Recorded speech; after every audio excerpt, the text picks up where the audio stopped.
వార్తలకు స్వాగతం. ఈనాటి ముఖ్యాంశాలు. పుంగనూరు రూరల్ మండలం అడవినాథనిగుంటలో గణతంత్ర దినోత్సవ వేడుకల్లో పాల్గొననున్న విశ్రాంత డీజీపీ జేపీ రాముడు. పుంగనూరు చోడేపల్లిలో ఓటర్ల దినోత్సవ వేడుకల్ని బుధవారం ఘనంగా నిర్వహణ. పుంగనూరులో ఈ నెల 27వ తేదీన చిత్తూరు కలెక్టరేట్ కార్యాలయాన్ని ముట్టడికి కార్మికుల పిలుపు. పుంగనూరులో ఆటో కార్మికులపై కేంద్ర ప్రభుత్వం విధించిన 894 1183 రద్దు చేయాలని డిమాండ్ చేస్తూ రిలే నిరాహార దీక్షలు బుధవారానికి 2వ రోజుకు చేరుకున్నాయి. ఈ సందర్భంగా 10 మంది కార్మికులు నేడు రిలే నిరాహార దీక్షలో పాల్గొన్నారు. ఈ సందర్భంగా ఏఐటీసీ సిఐటియు నాయకులు వెంకటరమణారెడ్డి, నర్సింహులు మాట్లాడుతూ ఆటోలకు ఎఫ్సీ చేసేటప్పుడు పెంచిన అపరాధ రుసుం తగ్గించాలని లేదా రద్దు చేయాలని, లైసెన్స్ ఫీజులను తగ్గించాలని, ప్రభుత్వ జీవోలను రద్దు చేసి ఆటో కార్మికులను ఆదుకోవాలని వారు డిమాండ్ చేశారు. ఈ జీవో అమలు జరిగితే లక్షలాది మంది ఆటో కార్మికులు వీధిన పడే పరిస్థితి వస్తుందని తెలిపారు. ఈ నెల 27వ తేదీన శుక్రవారం చిత్తూరు జిల్లా కలెక్టరేట్లు జిల్లా వ్యాప్త ఏఐటీసీ సిఐటియు ఆటో కార్మికుల యూనియన్లు ముట్టడించనున్నామని, ప్రభుత్వం సానుకూలంగా స్పందించకపోతే భవిష్యత్తులో ఆమరణ నిరాహార దీక్ష చేయడానికి కూడా వెనుకాడబోమని వారు హెచ్చరించారు. ఈ కార్యక్రమంలో ఆటో యూనియన్ నాయకులు నాగరాజ్, మస్తాన్, శ్రీనివాసులు, రెడ్డి భాష, మహబూబ్ బాషా, అఫ్సర్ తదితరులు ఇందులో పాల్గొన్నారు.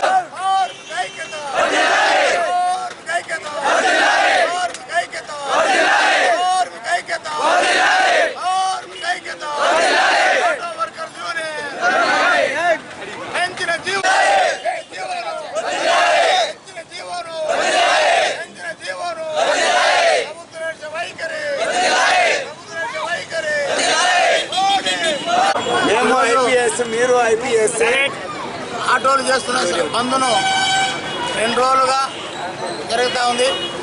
ఈరోజు బంద్కు నిరసనగా కార్మిక నాయకులు రిలే దీక్ష పెడుతున్నారు. అదేవిధంగా రేపు కూడా రిలే దీక్ష పెడతాము. పెంచిన జీవోని తక్షణమే తగ్గించాలని, రద్దు చేయాలని కూడా కోరుతా ఉన్నాం. ఆటో కార్మికుల సమస్యలు తీర్చకపోతే రాబోయే కాలంలో ఈ సమ్మెనంగా ఉధృతం చేసి పాలకులకి విన్నవించుకుంటాం. అదేవిధంగా లైసెన్సులు కానీ బండ్లు ఎఫ్సీలు కానీ చేసేటప్పుడు ఏ ఫైన్ లేకుండా తొలగించాలని డిమాండ్ చేస్తా ఉన్నాం. ఆటో కార్మికులకి ఇళ్ల స్థలాలు, రేషన్ కార్డులు, పిల్లల స్కూల్ ఫీజులు అన్నీ కూడా కల్పించాలని కోరుకుంటున్నాం. గతంలో కూడా ఆటో కార్మికులకి హోటల్స్ నిర్మించాలని, హాళ్ళు నిర్మించాలని అడిగినాం. అది పెడితేరు పెట్టిన పాలకులు ఈరోజు మళ్ళా కూడా డిమాండ్ చేస్తా ఉన్నాం. ఆటో కార్మికులకు ఇల్లు కల్పించాలని, రేషన్ కార్డు కల్పించాలని, ఆటో కార్మికులకు ఇన్సూరెన్స్ చేయాలని, పిల్లలకి స్కూల్ ఫీజు గవర్నమెంటే చెల్లించాలని డిమాండ్ చేస్తూ ఆటో కార్మికుల తరఫున ఏఐటీసీ సిఐటి కూడా పాల్గొని ఆటో కార్మికుల సమ్మెకు మద్దతుగా జరపడం జరుగుతుంది.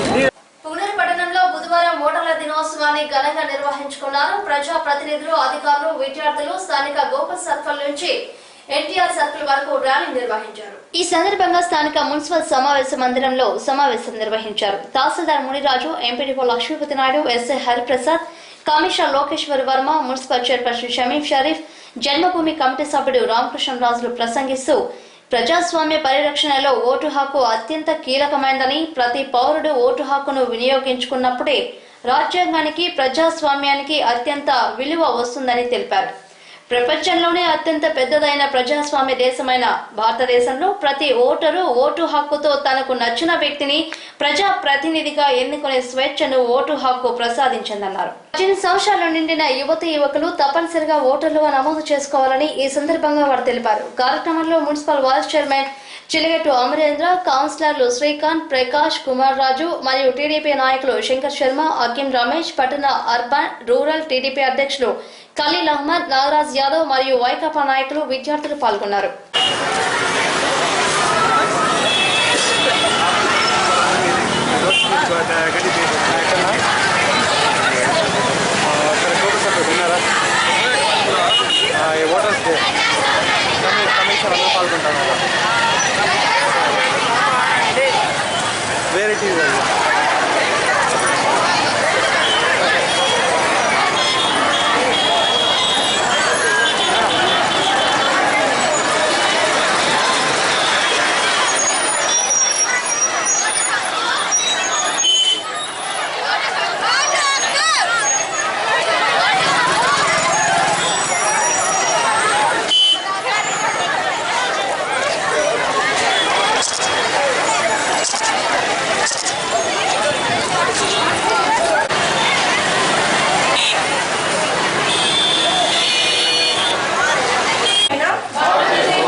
ప్రతి సంవత్సరము జనవరి నెల 25వ తేదీ ఓటర్ దినోత్సవంగా మనము పరిగణించి ఈ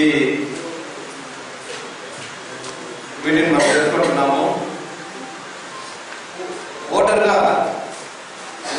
ఎందుకు నమోదు కావాలా, ఎవరు నమోదు కావాలా అనేది మనం ముఖ్యంగా తెలుసుకోవాలి.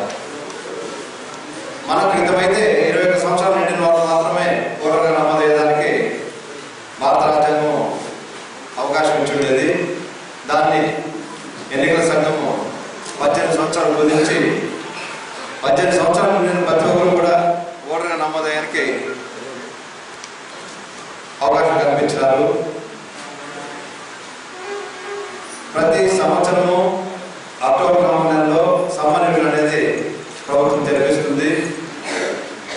1 అంటే జనవరి 1వ తేదీని క్రైటీరియాగా తీసుకొని ఓటర్గా నమోదు కావడానికి ఇప్పుడు సపోజ్ 2017 సంవత్సరం అంటే ఆ తేదీ నాటికి 18 సంవత్సరాల వయసు నిండిన ప్రతి ఒక్కరు కూడా ఓటర్గా నమోదు చేసేదానికి అవకాశం ఉంది. కాబట్టి ఇప్పుడు మనము ఓటర్ నమోదు కార్యక్రమం చేపట్టి మన నియోజకవర్గంలో అయితే కనుక 269 పోలింగ్ స్టేషన్లు తెలుసు కదా, మన ఓట్ వేసే స్టేషన్లు ఉన్నాయి.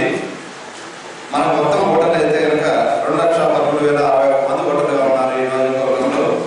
దాంట్లో స్త్రీలు వచ్చేసి 1,07,253 మంది ఓటర్లుగా ఉన్నారు. పురుషులు అయితే కనుక 1,05,290 మంది ఓటర్లుగా ఉన్నారు. పురుషులు స్త్రీలు కాకుండా ఇతరులు కూడా 17 మంది ఓటర్లుగా ఉన్నారు.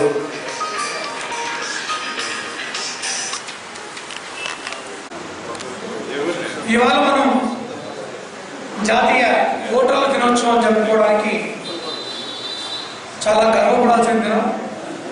ముఖ్యంగా 18 సంవత్సరాలు నిండినటువంటి యువతను మనం కార్యోన్ముఖం చేసి ఓటు హక్కుతోటి దేశ భవిష్యత్తును నిర్ణయించడానికి ఆస్కారం ఉంది. కాబట్టి ఖచ్చితంగా ప్రతి ఒక్కరూ ఓటు హక్కు వినియోగించుకోవాలి, ఓటర్గా నమోదు కావాలి అని చెప్పి తెలియజేయడం కోసం ఇప్పుడు ఈ జాతీయ ఓటర్ దినోత్సవం జరుపుకుంటున్నాం. 1950లో మనకు ఎన్నికల కమిషన్ ఆవిర్భవించినప్పటి నుంచి 2011లో 50 సంవత్సరాలు పూర్తయిన 60 సంవత్సరాలు పూర్తయిన తర్వాత ప్రతి సంవత్సరం మనం ఇప్పుడు జనవరి 25న ఓటర్ల దినోత్సవం కార్యక్రమం చేపడుతున్నాం. ఓటర్గా చేరండి అని చెప్తున్నాం. దాంతోపాటు ఓటర్ సద్వినియోగం చేసుకోమని చెప్తున్నాం. కానీ కొంతమంది ఓటును నమ్ముకొని దేశ భవిష్యత్తుకు దశాదిశ నిర్దేశం చేయమంటే ఓటును అమ్ముకొని ఆ రోజు మాత్రం పబ్బం గడుపుకుందాం చూస్తున్నారు. మన జాతీయ ఓటర్ దినోత్సవం పూనూరులో జరుపుకోవడం చాలా సంతోషం. ప్రతి ఒక్కరి పౌరుడి బాధ్యత 18 ఏళ్ళు నిండిన తర్వాత తప్పనిసరిగా ఓటర్గా నమోదు కావడం, ఓటర్గా నమోదైన తర్వాత ఓటు హక్కును వినియోగించుకోవడం. దురదృష్టవశాత్తు మన కమిషనర్ గారి ద్వారా చెప్పినట్టుగా 40% మాత్రమే అవుతుంది. అది కూడా చదువు లేని వారు, మరి సమాజంలో దిగువ స్థాయిలో ఉన్న వారు మాత్రమే తమ ఓటు హక్కును పూర్తిగా వినియోగించుకున్నట్టుగా మాకు ఉన్నటువంటి సమాచారం. ఎవరైతే బాగా చదువుకున్న వారు, ఎవరైతే బాగా డబ్బులున్నవారు, ఎవరైతే బాగా తెలివి ఉన్న వారు ఉన్నారో వాళ్ళు ఎవరు ఓటుకు వెళ్ళడం లేదు. వాస్తవంగా జరుగుతుంది. ఎందుకంటే నిల్లెత్తుత 2 గంటల సేపు లైన్లో యాడ్ తెచ్చుకుంటాం అన్నట్టు, అక్కడ యాడ్ తోసుకోవడం తన్నుకోవడం ఎందుకులే మనకు అని. ఇంకోటి ఏంటంటే మనం అక్కడికి పోయి ఓటేసే ఓపిక ఇది లేదు. గంటలు కూర్చుని సినిమాలు చూడటమో పోచుకోవాలి కబుర్లు చెప్పుకోవడానికి టైం ఉంటుంది. కానీ ఒక అరగంట నిలబడి మన భవిష్యత్తుని మనం నిర్ణయించుకోవడంలో మాత్రం మనకు ఒప్పుకోండి. నిర్ణయించింది అయితే మనమేమో ఓటర్లకు నిర్ణయించుకుంటున్నాము. వీళ్ళు నాకోసుడు, వాడు నాకోసుడు, వీడు నాకోసుడు, ఓటర్స్ను బాగా పెట్టుకోవడం ఈ రాజ్యాంగంలో చాలా వివరము. ప్రతి ఒక్క ఓటర్కి రాజ్యాంగం ప్రకారం అంతా ఓటర్లు కలిగిన వారంతా ఒకే జాతికి సంబంధించినారు. మన ప్రభుత్వాలు ఏం చేస్తున్నాయంటే అందరూ మనమంతా కలిసి కూడా వాడు రాజ్యానికి చాలా వివరము. మనం అందరూ కూడా రూరల్ అయితే చాలా మంది ఓటర్లు నిర్ణయించుకున్నారు. మన ఎడ్యుకేషన్ అయితే చాలా మంది ఓటర్లు నిర్ణయించుకోలేదు. ఇది అన్ని తెలిసి కూడా వాళ్ళే ఎక్కువ మంది ఇక్కడ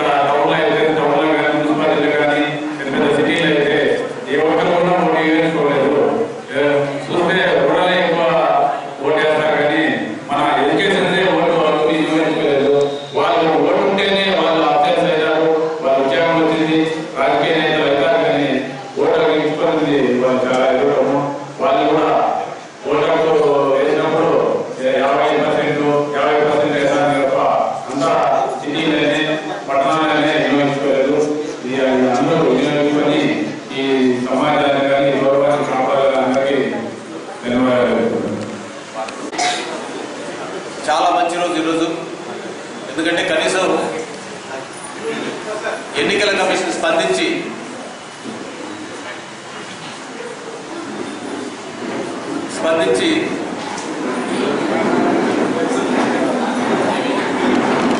ఓటు యొక్క ప్రాధాన్యతలు, ఓటు నమోదు కార్యక్రమాన్ని కొంచెం చెప్పడం మంచిది. కానీ ఓటు వినియోగించుకోవాల్సిన వాళ్ళు, ఓట్లు తెచ్చుకునేటువంటి వాళ్ళు ఒక ఎగ్జామ్ ఉండడం వల్ల బయలుదేరుతున్నారు. కానీ మనమందరూ కూడా మాట్లాడుకోవాల్సిన అవసరం ఉంది. ముఖ్యంగా మానవాళి మనుగడ వచ్చిన తర్వాత రాజ్యం పోయింది, బలవంతంగా రాజ్యం పోయింది, నియంత్రులు వచ్చారు, రాజులు వచ్చారు, పరాయి పాలకులు వచ్చారు. కడపటికి మనం స్వతంత్ర భారతదేశంలో మన రాజ్యాంగ పరిధిలో మనమంతా కూడా ఈరోజు జీవిస్తున్నాం. ప్రపంచ దేశాల్లో అతిపెద్ద ప్రపంచ దేశం, అతిపెద్ద ప్రజాస్వామ్య దేశం భారతదేశం. ఇలాంటి దేశంలో మన రాజ్యాంగ పరిధిలో ఓటు హక్కు అనేటువంటిది ప్రాథమిక హక్కు. కూర్చొని చెప్పుకోవడం వేరు, ఆచరణలో పెట్టడం వేరు. ప్రజాస్వామ్యంలో చాలా మార్పులు జరగాలి. దేశం బాగుపడాలంటే వ్యవస్థ కాదు మారాల్సింది, వ్యక్తి దగ్గర నుంచి మొదలవుతే వ్యవస్థ, సమాజం, ప్రాంతం, దేశం అన్నీ మార్పులు వస్తాయి. మార్పు అనేది మనతో ప్రారంభం అవ్వాలి. ఇలా కూర్చొని మాట్లాడుకుంటే ప్రజాస్వామ్యం మారదు. ప్రజాస్వామ్యం ఆఖరిలో గొప్ప విలువలతో ప్రారంభమైంది. ప్రజల దగ్గరికి, ప్రజల చేత, ప్రజల కొరకు ఎన్నుకోబడేదే నిజమైన ప్రజాస్వామ్యం. ప్రజల చేత ఎన్నుకోబడుతుంది కానీ అది ఫుల్ఫిల్ కాలేదు ప్రజాస్వామ్యం వర్డ్. చాలా ఉన్నాయి, అవి ఈ హోదాలో ఉండి నేను మాట్లాడకూడని అంశాలు అవి. కాకపోతే మార్పు అనేది మనతో ప్రారంభం అవ్వాలి. ప్రతి ఒక్కరూ నీతిగా, నిజాయితీగా తమ ఓటు హక్కును వినియోగించుకుంటే ఏ ప్రభుత్వమైనా సరే రాబోయే 5 సంవత్సరాలు మనల్ని మనం బాగా అభివృద్ధి బాటలో నడచాలి అనుకుంటే నీతితో, నిజాయితీతో, ప్రజాస్వామ్యానికి నిలువెత్తు అర్థాన్ని మన ఓటు హక్కే ఆయుధం. ఆ ఆయుధంతో మంచి ప్రజాస్వామ్యాన్ని నిలబెట్టండి. గొప్పగా చెప్పుకుంటున్నాం ప్రపంచంలో అతిపెద్ద ప్రజాస్వామ్య దేశం మనది అని. ఆల్మోస్ట్ యువత 40% దాటిన స్టేజ్లో ఉన్నారు. అంటే భారతదేశంలో ఎక్కువ యువత ఉన్నారు. మార్పు అనుకుంటే తప్పనిసరిగా సాధ్యమవుతుంది. ప్రతి ఒక్కరూ మారాల్సిందిగా ఈ సందర్భంగా కోరుకుంటూ నెక్స్ట్ 10 ఏళ్లలో అయినా భారతదేశాన్ని అగ్రగామి దేశంగా చూడాలని చాలా నాకు 20 ఏళ్ళ నుంచి కోరిక. నాకు అవుతుందేమో అని. కాకపోతే నాతో పాటు వెనకాల నా 2 తరాలు చదివే పిల్లలు కూడా అనుకుంటూనే ఉన్నారు అభివృద్ధి చెందుతున్న దేశం అని. అభివృద్ధి చెందిన దేశంగా ఇంకొక గత 10 ఏళ్లలోన్నా, నెక్స్ట్ 10 ఏళ్లలోన్నా చూద్దామని నా కోరిక. దయచేసి అందరూ నడుం కట్టుకొని నీతిగా, నిజాయితీగా ఓటు హక్కును వినియోగించాల్సిందిగా కోరుకుంటూ ప్రజాస్వామ్యాన్ని కాపాడండి, విజయవంతం చేయండి. మండల కేంద్రమైన చోడేపల్లిలో బుధవారం జాతీయ ఓటర్ల దినోత్సవాన్ని ఘనంగా నిర్వహించారు. ఈ సందర్భంగా ప్రజా ప్రతినిధులు, అధికారులు, విద్యార్థులు ర్యాలీ నిర్వహించారు. ఈ సందర్భంగా అధికారులతో, ప్రజా ప్రతినిధులతో, విద్యార్థులతో ర్యాలీని నిర్వహించారు. చోడేపల్లిలో ఓటర్ల చేత ప్రతిజ్ఞ చేయించారు. ఈ సందర్భంగా తహసీల్దారు బాకిలత, ఎంఈఓ కోటేశ్వరయ్య తదితరులు మాట్లాడారు. ఓటు హక్కు చాలా విలువైందని, 18 సంవత్సరాలు నిండిన యువతీ యువకులు తప్పనిసరిగా ఓటర్లుగా నమోదు చేసుకోవాలన్నారు.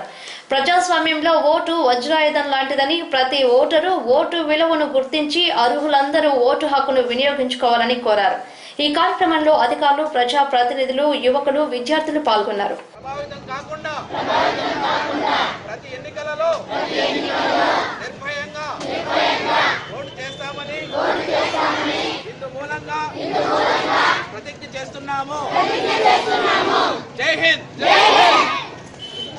కేంద్ర ప్రభుత్వం ఆటోలపై విధించిన 894 మరియు 1183వ జీవోలను వెంటనే రద్దు చేయాలని మండల కేంద్రమైన చౌడేపల్లిలో సిఐటియు, ఏఐటిసి ఆటో యూనియన్ కార్మికులు నిరసన తెలియజేశారు. ఈ సందర్భంగా యూనియన్ నాయకులు మాట్లాడుతూ ఆటో ఫిట్నెస్ క్రింద అపరాధం విధించడం వలన ఆటో డ్రైవర్లు, యజమానులు తీవ్రంగా నష్టపోవడమే కాకుండా రోజువారీ నష్టాలు భరిస్తే కార్మికులు, వారి కుటుంబాలు తీవ్రంగా నష్టపోయి రోడ్ల పాలు కావడం ఖాయమన్నారు. 27వ తేదీన కార్మిక సంఘాల వారు ఏఐటియుసి, సిఐటియు నాయకుల ఆధ్వర్యంలో చిత్తూరు జిల్లా కలెక్టరేట్ కార్యాలయాన్ని ముట్టడించే కార్యక్రమానికి పెద్ద ఎత్తున కార్మికులు హాజరు కావాలని వారు పిలుపునిచ్చారు. కేంద్ర ప్రభుత్వం రాష్ట్ర వ్యాప్తంగా ఈరోజు ధర్నాలు చేస్తా ఉంది. కేంద్ర ప్రభుత్వం ఇచ్చిన తీర్మానం జీవో కాపీ చాలా నష్టదాయకంగా ఉంది. ఈ రోజు ఆటో డ్రైవర్లకు నష్టం కలిగించే విధంగా 894 జీవోని తీసుకొచ్చి కార్మికులు నడ్డి విరుస్తా ఉంది. ఈ రోజు చలానా కట్టుకోవాలన్నా, లైసెన్సులు తీసుకోవాలన్నా, రెన్యూవల్ చేసుకోవాలన్నా, పనిమిట్లు కొనుక్కోవాలని చెప్పినా కూడా విపరీతంగా పన్నులు వేశారు ట్యాక్సెస్. ఈ రోజు టైర్లు కొనుక్కోవాలంటే, విడి పరికరాలు కొనుక్కోవాలంటే ఈ రోజు పన్నులు వేసేశారు. చంద్రబాబు నాయుడు గారు దౌర్జన్యంగా పరిపాలిస్తున్నాడు. కార్మికుల పట్ల కచ్చి కట్టి పరిపాలిస్తా ఉన్నాడు. ఈ రోజు డీజిల్ పై, పెట్రోల్ పై 4% పన్ను విధిస్తా ఉన్నాడు. కాబట్టి కేంద్ర రాష్ట్ర ప్రభుత్వాలు ఆటో కార్మికుల్ని నడ్డి విరిచే విధంగా, వాళ్ళ పొట్టగొట్టే విధంగా వ్యవహరిస్తా ఉన్నారు. ఈ రోజు కాబట్టి రాష్ట్ర వ్యాప్తంగా జరుగుతూ ఉన్నాయి, జిల్లాలో కూడా జరుగుతూ ఉంది. మదనపల్లిలో 4 రోజులుగా ధర్నాలు చేస్తున్నారు, పొంగునూరులో ధర్నాలు చేస్తున్నారు. అన్ని మండలాలకు పాల్గొనింది. చంద్రబాబు నాయుడు గారు, బీజేపీ ప్రభుత్వం ఏం చెప్పింది? ఎన్నికల ముందుకు ఉద్యోగులందరికీ నిరుద్యోగ భృతి ఇస్తామని చెప్పారు, ఉపాధి కల్పిస్తామని చెప్పారు. ఉపాధి కల్పించకుండా, నిరుద్యోగ భృతి ఇవ్వకుండా ఆటో తోలుకుంటా ఉంటే ఈ రోజు ఆటోల పైన ప్రైవేటు వడ్డీలకు తెచ్చుకొని ఫైనాన్స్ కట్టుకోలేక ఈ రోజు ఆర్థిక ఇబ్బందులు పడుతున్నారు.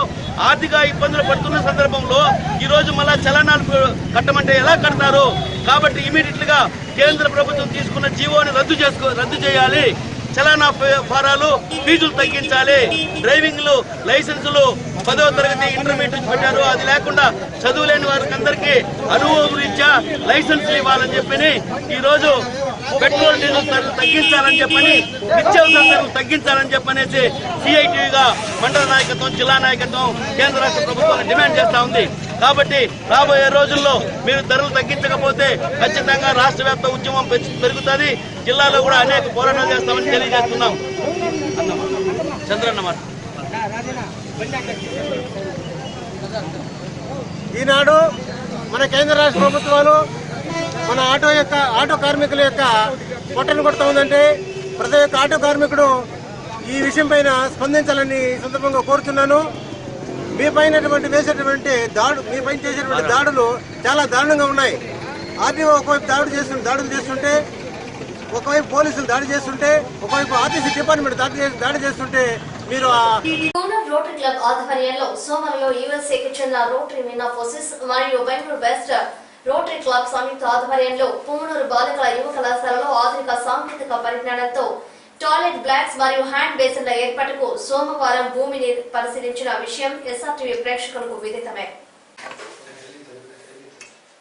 కాగా మంగళవారం రోజున సోమల స్థానిక రోటరీ క్లబ్ సహకారంతో సోమల బాలబాలికలకు టాయిలెట్ బ్లాక్స్ మరియు హ్యాండ్ బేసిన్లు 4 లక్షల రూపాయల వ్యయంతో నిర్మాణం చేపడుతున్నట్లు బెంగళూరు రోటరీ వెస్ట్ క్లబ్ కు చెందిన నవీన్, సునంద్ సంపత్ తెలిపారు. సెంట్రల్ మరియు బెంగళూరు పుంగనూరు రోటరీ సెంట్రల్ మరియు Bengaluru west rotary central, USA Minneapolis rotary క్లబ్ల సంయుక్త ఆధ్వర్యంలో యొక్క సోమల జూనియర్ కాలేజీలో గర్ల్స్కు 15-20 బెడ్త్తో సుమారు 4 లక్షల రూపాయలతో toilet blocks, hand wash basins నిర్మించడానికి యొక్క బెంగళూరు రోటరీ క్లబ్ నుంచి విచ్చేసినటువంటి నవీన్ గారికి, సునంద్ సంపత్ గారికి మా యొక్క ధన్యవాదాలు. ఈ కార్యక్రమాన్ని అతి త్వరలోనే ప్రారంభించి వీరికి అందిస్తామని చెప్పి సందర్భంగా తెలియజేస్తాను. గణతంత్ర దినోత్సవం సందర్భంగా పూనూరు రూరల్ మండలంలోని ఆడినాథగుంట గ్రామానికి విశ్రాంత డీజీపీ జేవీ రాముడు విచ్చేయనున్నట్లు ఎస్ఐ హరిప్రసాద్ ఎస్ఆర్టీవీకి తెలిపారు.